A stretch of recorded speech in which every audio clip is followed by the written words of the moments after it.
apa kabarnya hari ini? Masih baik-baik aja kan? Di video kali ini kita akan melanjutkan cerita Donghua, Martial Peak. Oke, nggak usah lama-lama lagi, kita langsung aja ke ceritanya. Setelah mengantar Yehan pergi, Yang Ke menyapa Ci Yue dan yang lainnya sebelum memasuki pengasingan. Tingkat kultivasi Ci Yue dan yang lainnya masih terlalu rendah. Jika mereka ingin berkultivasi lebih lanjut, ramuan dan obat-obatan ajaib sangat diperlukan. Pengasingan Yang Ke justru untuk memurnikan beberapa pil untuk mereka. Dia telah memperoleh cukup banyak ramuan dan obat-obatan spiritual selama waktu ini. Cukup untuk memurnikan pil yang akan memungkinkan Ci Yue dan yang lainnya untuk berkultivasi ke alam kaisar. Terutama pil kondensasi sumber yang sangat penting bagi mereka saat ini. Ruangan itu sunyi, hanya sesekali terdengar suara desisan api tungku. Yang Ke sepenuhnya tenggelam dalam alkimia. Keterampilan alkimianya selalu setara dengan tingkat kultivasinya. Jadi sejak dia mulai berkultivasi, dia jarang perlu membeli ramuan. Dia dapat memurnikan semua pil yang dia butuhkan sendiri, membuatnya mandiri. Perjalanan ke alam rahasia sekte 1000 daun ini, di mana dia maju ke tingkat ketiga alam sumber Do, secara signifikan meningkatkan kekuatannya, membuat Yang Ke merasa bahwa alkimia menjadi semakin mudah. Dalam satu bed pil kondensasi asal, ia biasanya dapat menghasilkan 7 atau 8 pil, dan dengan keberuntungan 9 pil yang sempurna. Penting untuk dipahami bahwa bahkan seorang alkemis tingkat kaisar hanya dapat menghasilkan maksimal 9 pil kondensasi asal per bed. 9 adalah angka tertinggi, jumlah maksimum pil yang dapat dihasilkan dalam satu bed. Terlebih lagi, kualitas pil kondensasi asalnya sangat tinggi. Hampir 1/10 di antaranya mengembangkan pola pil. Ini juga berlaku untuk pil spiritual lainnya. Selama bulan pertama pengasingannya, Yang Ke perlu memperhatikan dengan seksama pengendalian panas, penulisan susunan spiritual, dan waktu penambahan ramuan obat saat memurnikan pil. Namun seiring waktu berlalu, memurnikan pil spiritual tingkat asal Do menjadi semudah makan dan minum baginya. Itu adalah tindakan tanpa sadar, yang tidak memerlukan pemikiran sadar. Di waktu luangnya dari memurnikan pil, ia bahkan punya waktu untuk berkultivasi. Dengan setiap bed pil spiritual yang dihasilkan, keterampilan alkimia Yang Ke meningkat secara dramatis. Bersama dengan itu, kultivasi alam sumber Do-nya yang baru saja meningkat secara bertahap menjadi stabil, tidak stabil seperti sebelumnya.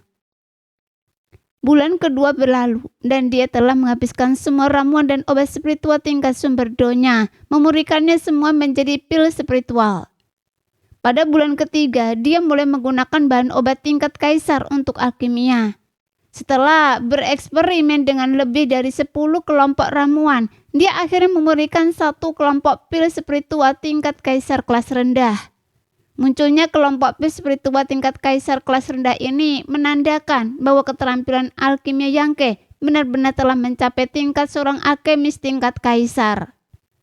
Namun dia masih belum sepenuhnya mahir di tingkat alkimia kaisar dan membutuhkan sejumlah besar ramuan spiritual untuk berlatih. Meskipun demikian, seorang alkemis tingkat kaisar sangat bergengsi dan langka di seluruh batas bintang. Jika Yang Ke mengungkapkan berita ini, mungkin tidak ada sekte yang akan ragu untuk merekrutnya sebagai murid. Tentu saja Yang Ke tidak akan mengungkapkan rahasia menjadi seorang alkemis tingkat kaisar. Ia memperoleh alkimia semata-mata untuk kultivasinya sendiri, tanpa pernah berniat untuk melangkah jauh di dalam alkimia.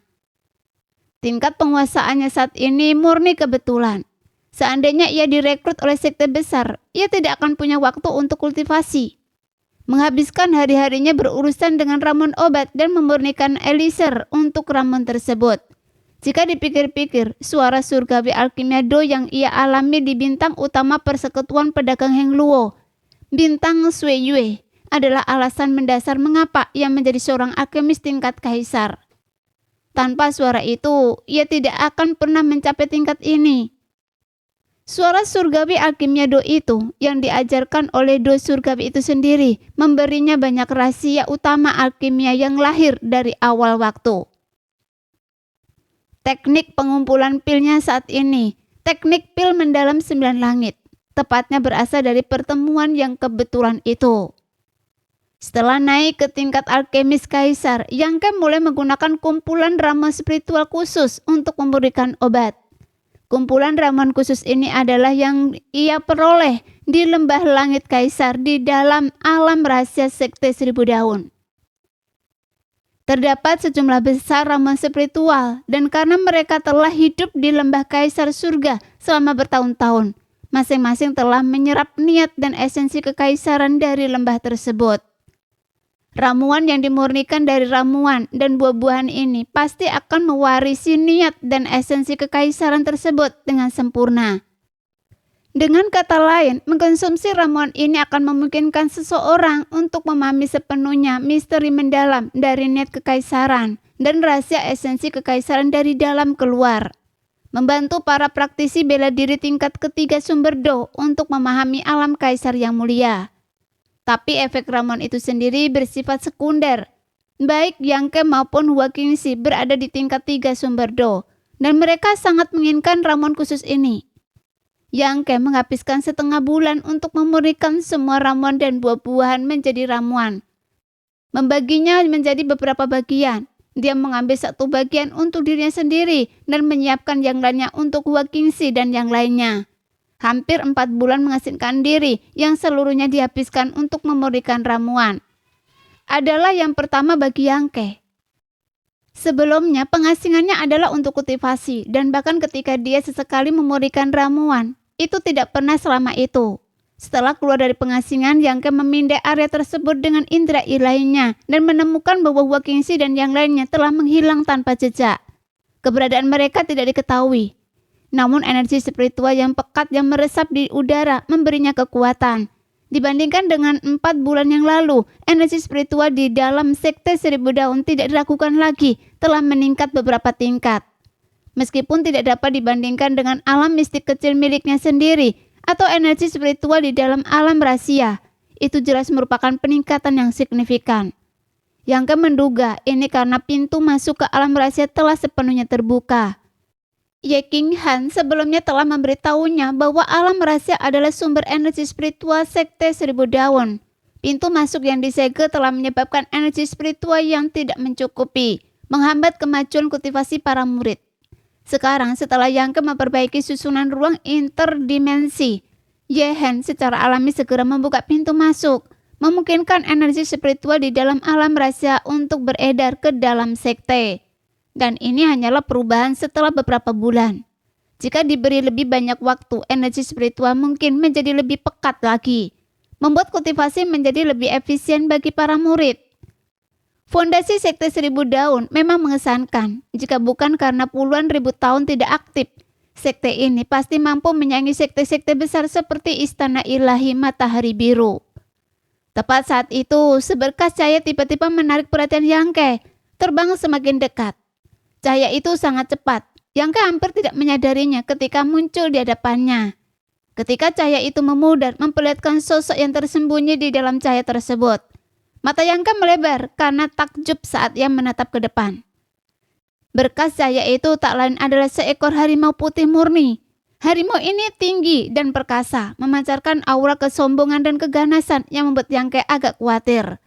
Saat menerkam lebih dekat, harimau putih itu mengeluarkan raungan lembut dan bau darah menyengat ke arahnya. Boneka surgawi. Yang Ke mengangkat alisnya. Jika dia belum pernah melihat boneka surgawi sekte 1000 daun sebelumnya, Yang Ke mungkin akan mengira itu adalah binatang iblis tingkat 13.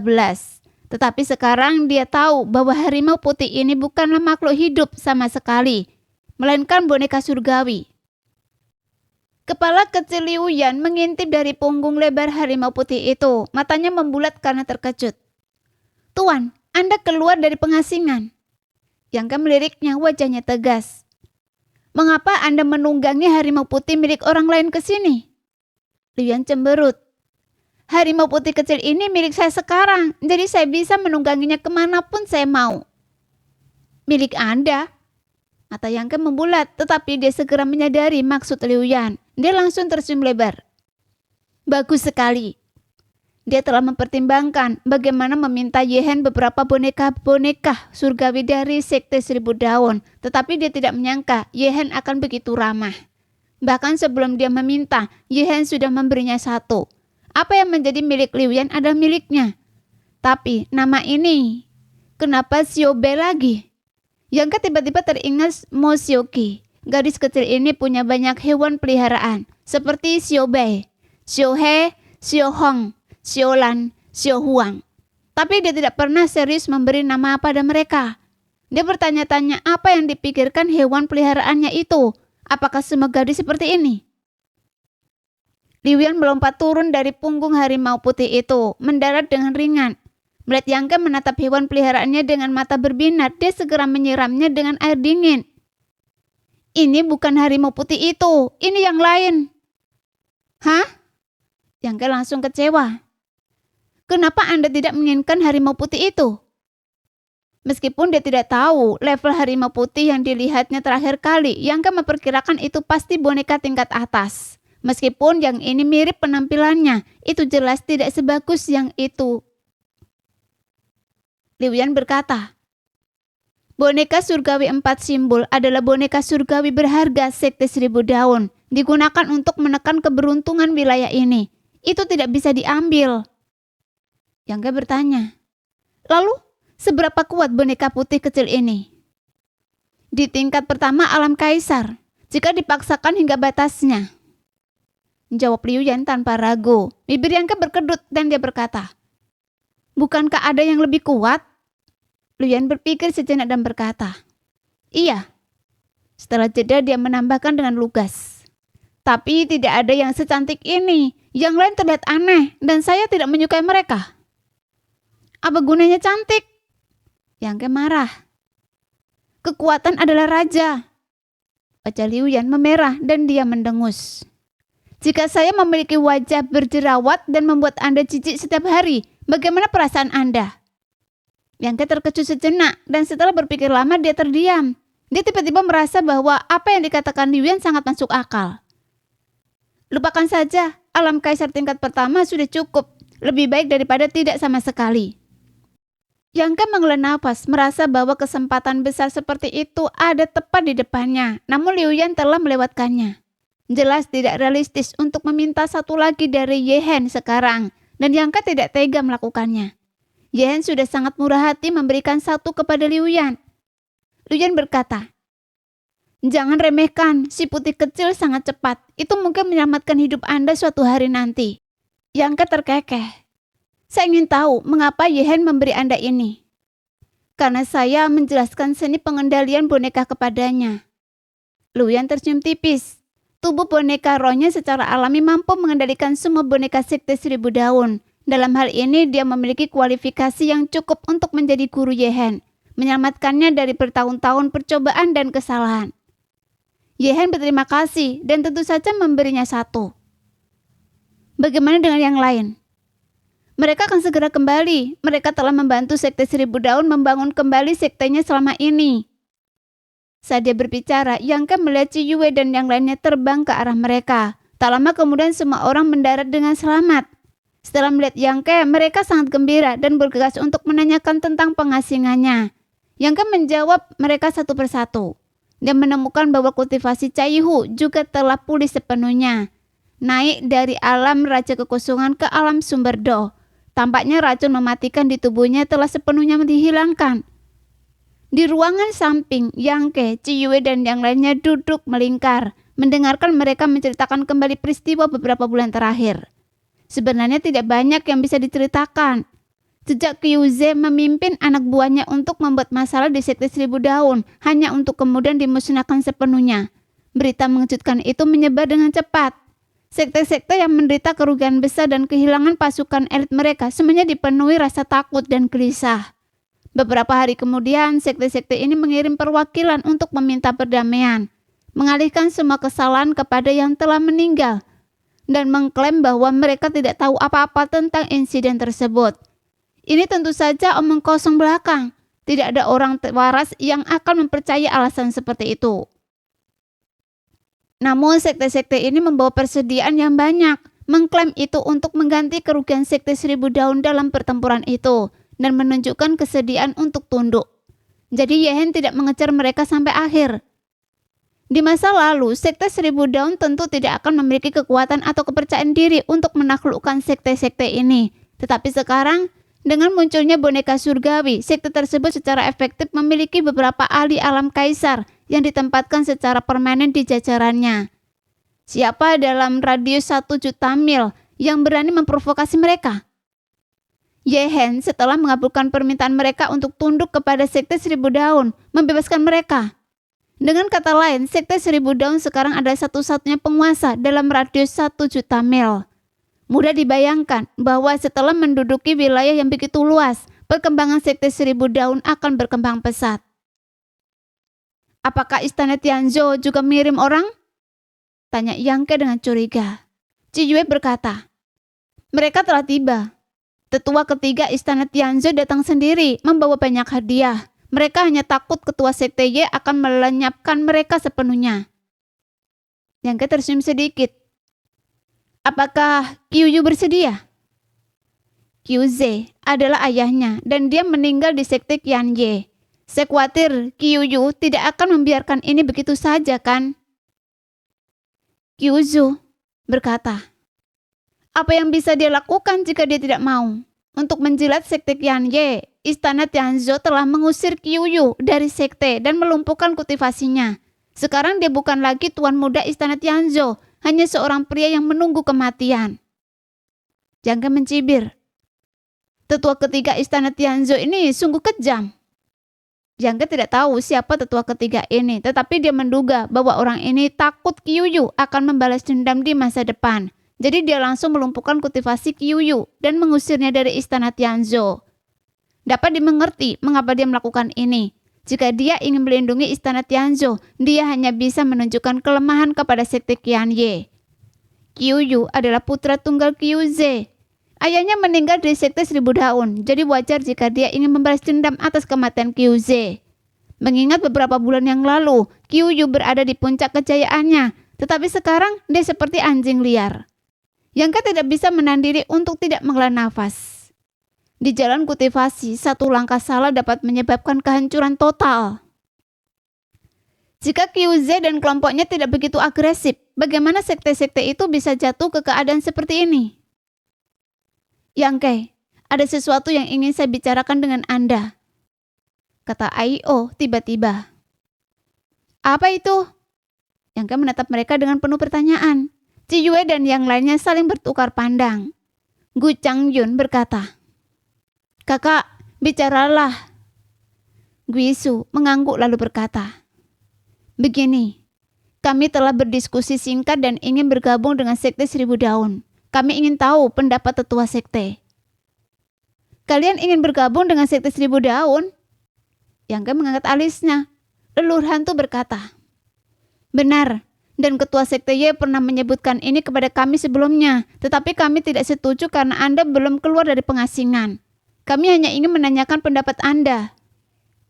Yang Ke menoleh ke arah mereka dan bertanya, apakah kalian benar-benar serius ingin bergabung?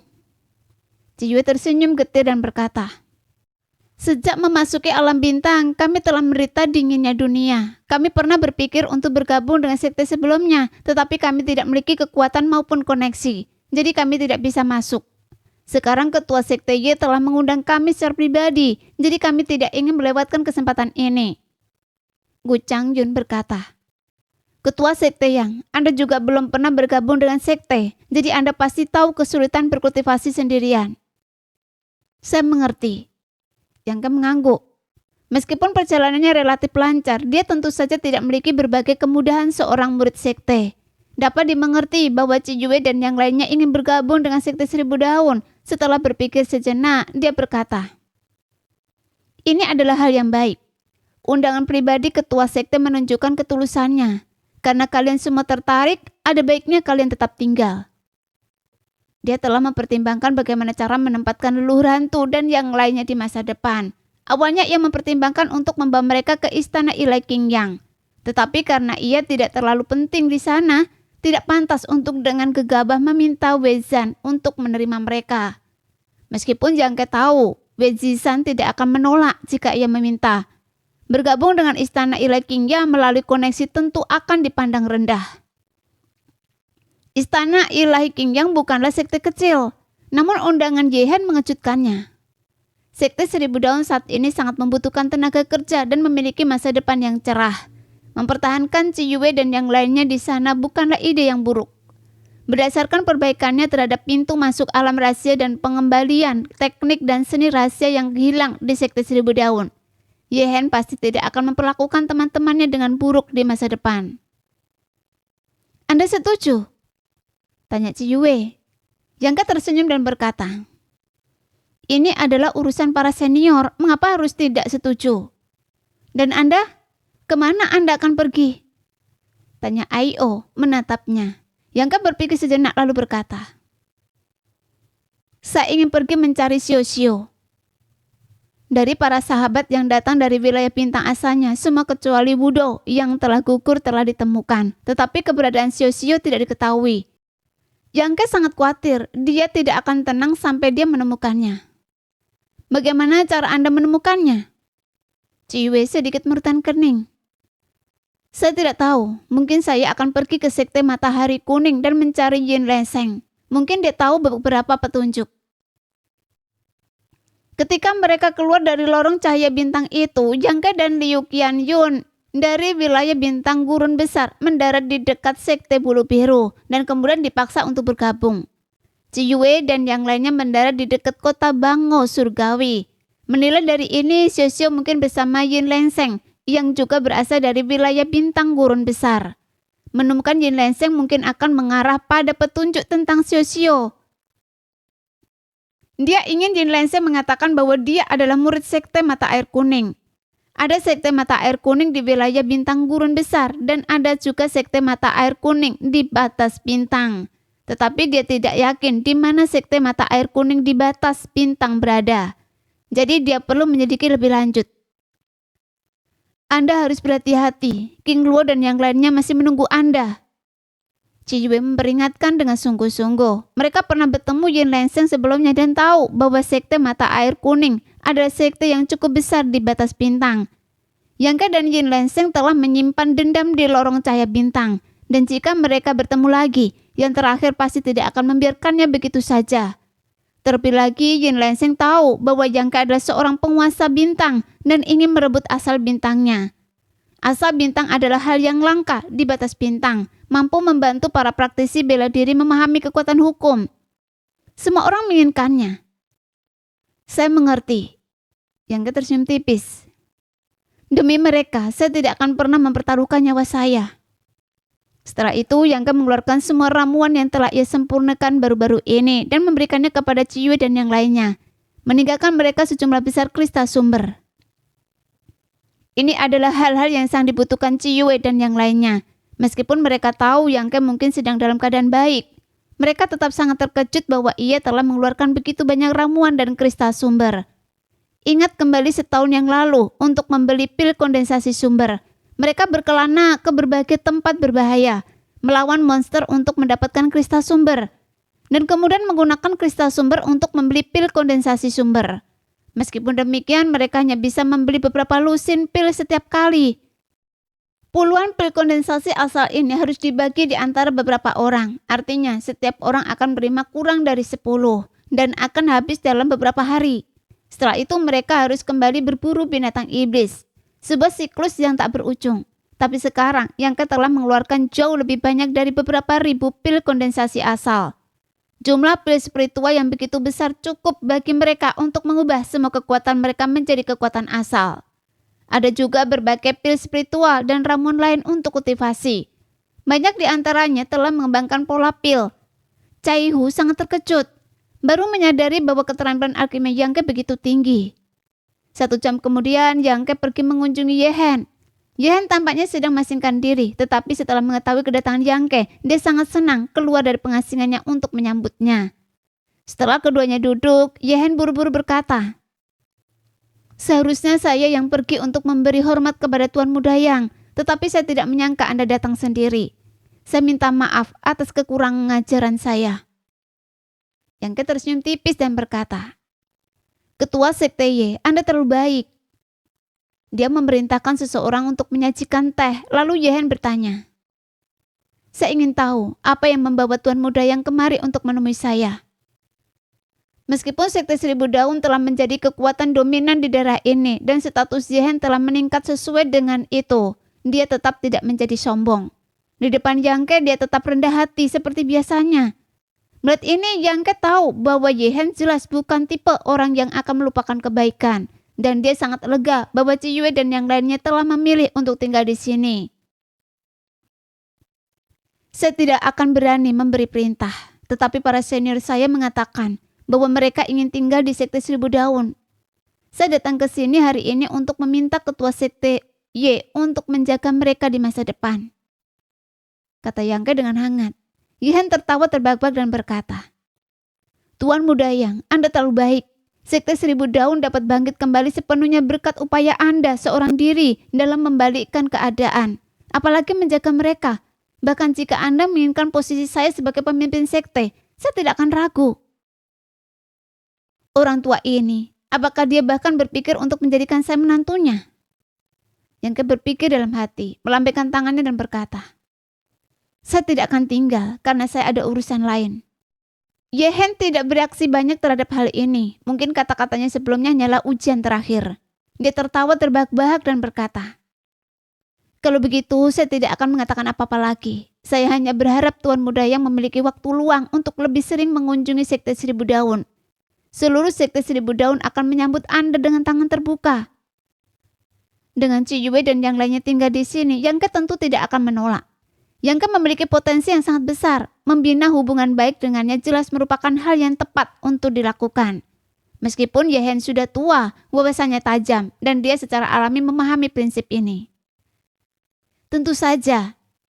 Yangke tersenyum sedikit, lalu mengganti topik pembicaraan berkata, terakhir kali saya mendengar tetua sekte mengatakan bahwa jika Anda diberi waktu 10 tahun, Anda pasti akan bisa maju ke alam kaisar. Mendengar ini, ekspresi Yehen berubah serius dan dia berkata, saya salah terakhir kali. Yangke terkejut. Yehen berkata dengan bangga, jika saya punya waktu 5 tahun lagi, saya bisa naik ke alam kaisar. Teknik kultivasi dan ilmu rahasia yang ditinggalkan oleh leluhur Ye Chong sangat efektif bagi saya.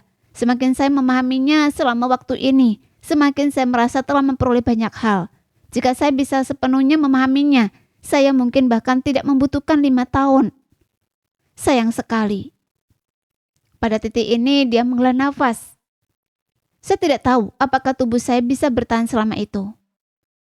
Sekarang Yehen sudah mendekati akhir hayatnya dan pertempuran terakhir telah memperburuk kondisinya. Karena itu kata-katanya bukanlah kebohongan. Jika dia bisa menembus keterbatasannya dan maju ke alam kaisar sebelum kematiannya, dia tentu akan terbebas dari kekhawatiran akan kematiannya yang akan datang. Dan umurnya akan bertambah. Tetapi jika dia tidak bisa maju, dia akan kembali menjadi debu. Sekarang dia hanya menyesali bahwa waktunya hampir habis. Tapi dia tidak bisa menyalahkan orang lain. Dia hanya bisa meratapi nasib buruknya.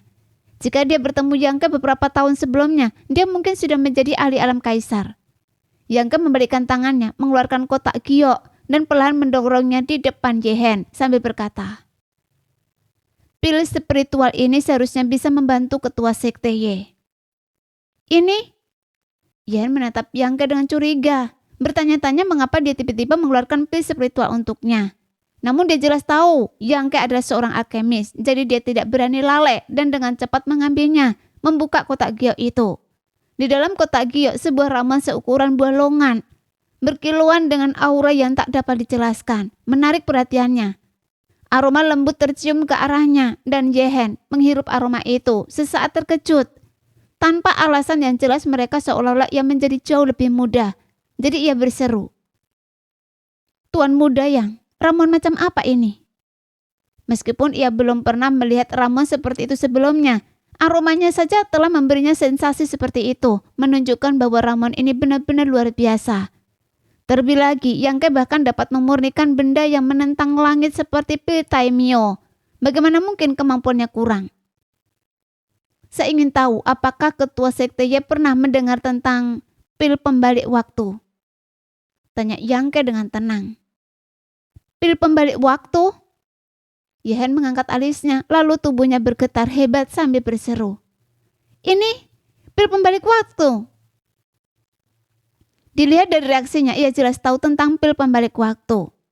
Di alam bintang ada banyak harta karun yang dapat memperpanjang hidup, tetapi semuanya adalah barang legendaris dan punah.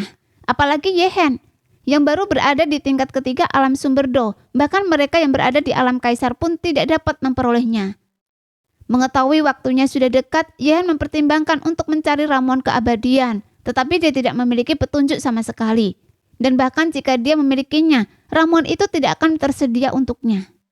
Karena banyak ahli alam kaisar sudah akan memperebutkannya. Jadi Yehen pasrah pada takdirnya.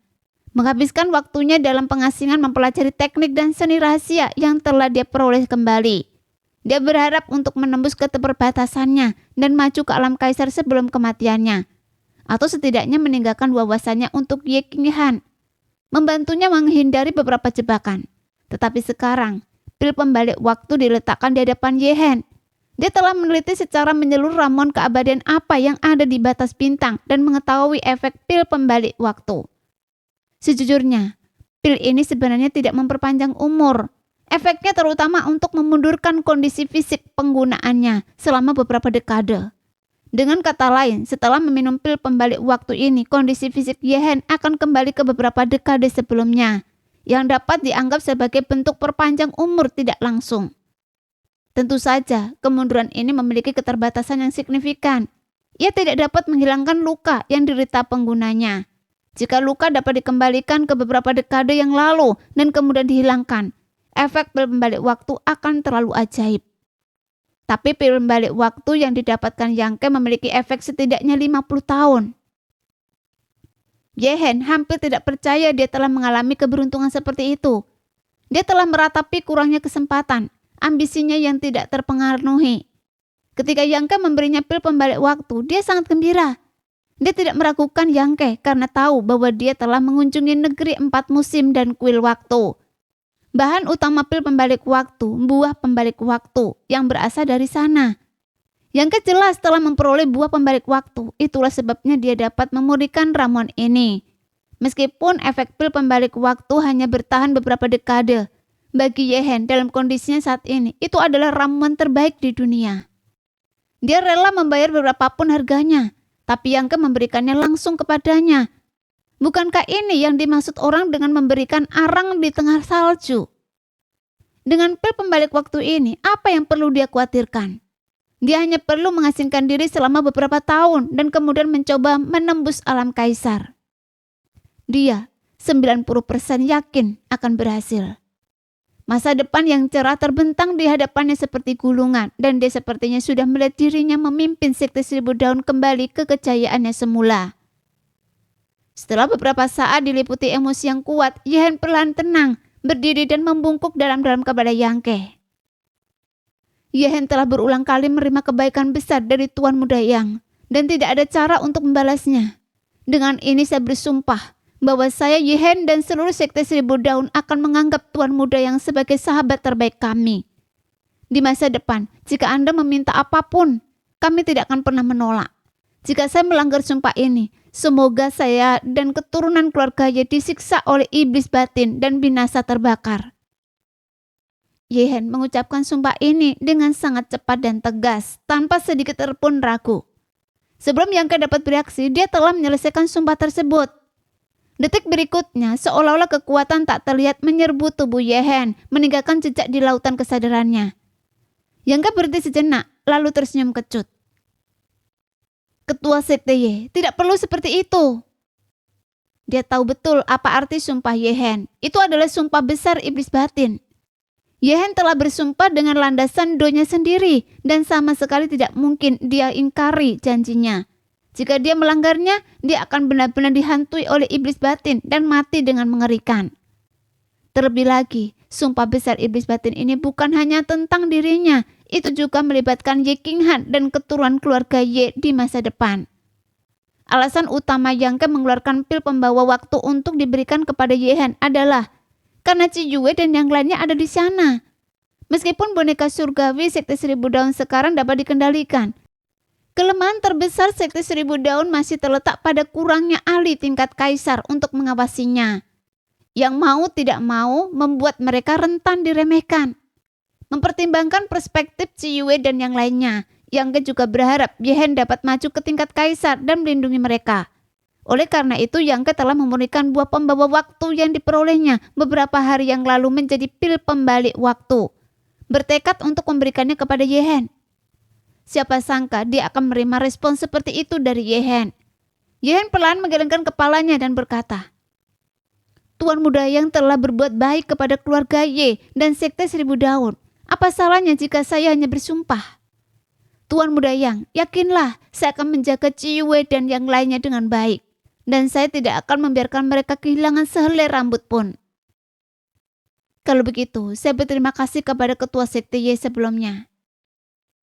Dengan sumpah Yehen, Yang Ke merasa lega sepenuhnya, mengetahui bahwa kecuali sekte 1000 daun dihancurkan, Ciyue dan yang lainnya tidak akan berada dalam bahaya. Dengan kekuatan sekte 1000 daun saat ini, kecuali sekte-sekte teratas itu turun tangan secara pribadi, tidak ada yang bisa menghancurkannya. Ngomong-ngomong, ketua sekte Ye, saya ingin bertanya sesuatu. Yang Ke mengubah topik pembicaraan dan berkata, Yehen berkata, Tuan Muda Yang, silakan bicara dengan bebas. Saya ingin tahu seberapa banyak ketua sekte Ye tahu tentang sekte yang disebut sekte mata air kuning. 3 hari kemudian, Yang Ke berangkat dari sekte 1000 daun. Yehen segera kembali ke pengasingan setelah mendapatkan buah waktu. Mungkin ingin menyempurnakan efeknya dan terus memahami teknik kultivasi dari seni rahasia tersebut. Ye Qinghan, Ciyue, dan yang lainnya mengantar Yang Ke sejauh 1000 mil. Ciyue dan yang lainnya tentu saja enggan berpisah dengan Yang Ke karena mereka akhirnya bertemu kembali di batas bintang. Dan sekarang dia akan pergi lagi. Namun semua orang tahu bahwa Yang Ke peduli pada Xiao-Xiao, jadi mereka tidak menghentikannya, hanya mengingatkannya untuk berhati-hati dalam segala hal yang dilakukannya. Yang Ke tentu saja mengingat hal ini. Di padang gurun yang sunyi, Yang Ke berhenti, melirik semua orang dan berkata, Semuanya, kembalilah sekarang. Saya akan datang menemui kalian lagi di lain hari. Leluhur hantu terkekeh dan berkata, Pemimpin sekte, Anda harus menjaga diri baik-baik. Kami semua menunggu Anda untuk mendirikan sekte lain di alam bintang ini. Kami semua akan datang untuk membantu Anda saat itu. Yang Ke mengangguk dan berkata, Hari itu akan tiba pada akhirnya. Setelah berbicara, dia menoleh ke arah Caihu. Ekspresinya rumit dan berkata, Senior Caihu, apakah kita akan pergi atau tidak? Pertanyaan ini tampak tiba-tiba, tetapi tidak ada yang menunjukkan terlalu banyak kejutan. Tampaknya mereka semua tahu apa yang dia maksud. Caihu menghela nafas sedikit dan berkata, Kami akan pergi. Semoga perjalanan Anda aman, pemimpin sekte Yang. Kalau begitu, saya pamit. Kita pasti akan bertemu lagi di masa depan. Yang Ke mengepakkan tangannya memberi hormat, lalu memanggil perahu kayunya dan berlayar menjauh. Tepat saat itu seberkas cahaya melesat keluar dari balik gundukan kecil di dekatnya, menyelimuti sosok yang lembut, jelas seorang wanita. Dia melompat keluar, mengacungkan pedang panjang dan memasukkannya langsung ke arah Yang Ke dan berteriak, Saya akan membunuh Anda. Yang Ke meliriknya dengan acuh tak acuh, mendesah pelan tetapi tidak bergerak untuk menyerangnya. Orang yang bersembunyi berniat membunuhnya secara tiba-tiba, tidak lain adalah Lo Bing. Hanya dalam beberapa bulan, Lo Bing telah kehilangan kecantikannya dan kepolosannya. Sekarang dia tampak kelelahan, matanya yang indah redup, nafasnya tidak teratur, dan pakaiannya tidak lagi bersih, melainkan berdebu dan kotor, menunjukkan bahwa dia tidak menikmati waktu yang baik selama beberapa bulan terakhir. Dia adalah putri Lo Jin. Ketika Lo Jin memerintah kota Tianhe, dia melakukan banyak perbuatan jahat. Sekarang Lo Jin telah meninggal. Mereka yang di kota Tianhe yang menderita di bawah penindasannya tentu saja mencari balas dendam. Dengan kematian Lo Jin, mereka tentu saja akan menargetkan Lo Bing. Untungnya, Lo Bing adalah orang yang baik. Dan beberapa penjaga di istana tuan kota setia kepadanya, melindunginya saat melarikan diri dari kota Tianhe. Namun dia telah bersembunyi dan melarikan diri selama berhari-hari, tidak pernah memiliki satu hari pun kedamaian. Dia selalu menjadi putri kecil kota Tianhe, terbiasa dengan kehidupan mewah. Hidupnya tiba-tiba berubah dari surga menjadi neraka, membuatnya benar-benar bingung. Entah bagaimana ia mengetahui bahwa ayahnya telah meninggal di tangan Jangke dan ia telah menyergapnya di sini untuk membalas dendam atas kematian Lo Jin. Namun kultivasinya hanya berada di tingkat pertama alam raja kekosongan. Sementara kelompok Yangke semuanya berada di alam sumber Do. Semua orang merasakan kehadiran begitu mereka tiba, tetapi tidak ada yang menunjukkannya karena semua orang tahu identitasnya. Cahaya pedangnya terang, tetapi serangan Lobing tidak mengandung niat membunuh. Mata indahnya juga dipenuhi kegelapan. Jelas menunjukkan bahwa ia tahu tidak realistis untuk membunuh Yangke dengan kekuatannya. Ia mungkin hanya mencari kematian, berharap Yangke akan membunuhnya dalam amarah, tetapi yang mengejutkannya, Yangke hanya meliriknya dan kemudian mengabaikannya. Nah, sekian dulu cerita kali ini. Kita lanjut lain hari ya guys ya. Bye-bye.